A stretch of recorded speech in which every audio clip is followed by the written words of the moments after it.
স্থানীয় ভুয়া পর্যবেক্ষক তৈরির মাধ্যমে সেই বিশেষ দল এক ধরনের মব তৈরির চেষ্টা করেছে। ধানের শীষের জোয়ারে বিএনপির বিজয়, গণতন্ত্রের বিজয় নিশ্চিত হবে ইনশাল্লাহ। আপনারা জানেন যে ত্রয়োদশ জাতীয় সংসদ নির্বাচন এবং গণভোট আজকে কিছুক্ষণ আগে সম্পন্ন হয়েছে।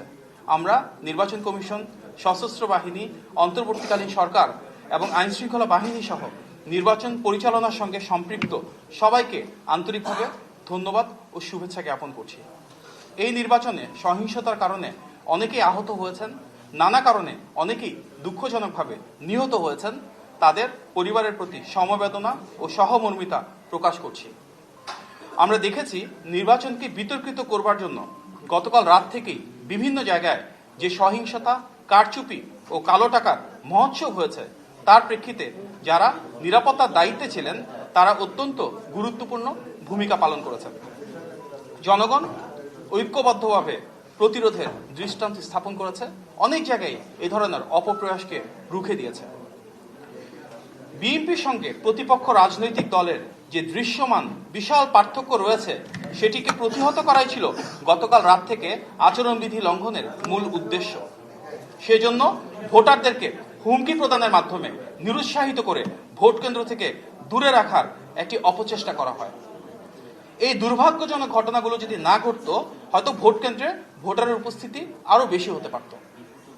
আমরা দুঃখজনকভাবে দেখেছি অনেক জায়গায় আজকে আগে থেকেই সিল মারা ব্যালট পাওয়া গিয়েছে, জাল ভোট দেওয়া হয়েছে।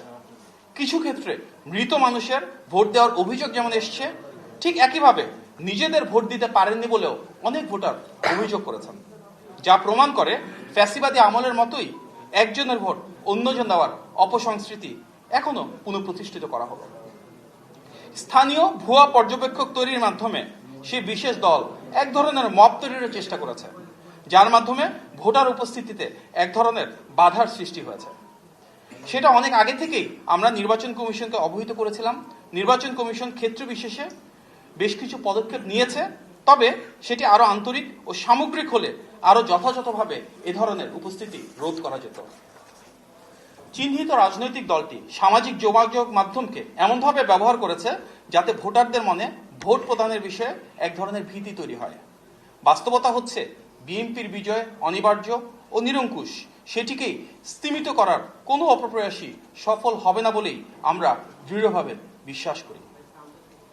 দেশের জনগণ বিশ্বাস করে একটি অবাধ, সুষ্ঠু এবং গ্রহণযোগ্য নির্বাচন নিশ্চিত করা গেলে এবং ভোট গণনা সঠিকভাবে পরিপালন করা গেলে ইনশাল্লাহ ধানের শীষের বিজয় অবশ্যম্ভাবী। দেশের জনগণ যে আবেগ ও আকাঙ্ক্ষা নিয়ে আজ ভোটাধিকার প্রয়োগ করেছে, ইনশাল্লাহ গণতান্ত্রিক বাংলাদেশে জনগণের ম্যান্ডেটে নির্বাচিত সরকার সেটি আন্তরিকভাবে বাস্তবায়ন করবে। গণতন্ত্রগামী জনগণকে উদাত্ত আহ্বান জানাই আমরা, ভোটের ফলাফল নিশ্চিত করার পূর্বে কেউ ভোট কেন্দ্র যেন ত্যাগ না করেন এবং বিএনপি এবং অঙ্গ ও সহযোগী সংগঠনের যারা নেতৃবৃন্দ নির্বাচনের দায়িত্বে রয়েছেন তারা যেন গণনা ও ফলাফল ঘোষণার সময় সেখানে উপস্থিত থাকেন, যেন কোনো ধরনের অসঙ্গতি তৈরি করা না হয়। আমরা দৃঢ়ভাবে বিশ্বাস করি ধানের শীষের জোয়ারে বিএনপির বিজয়, গণতন্ত্রের বিজয় নিশ্চিত হবে ইনশাল্লাহ। বাংলাদেশের বিজয় আসন্ন।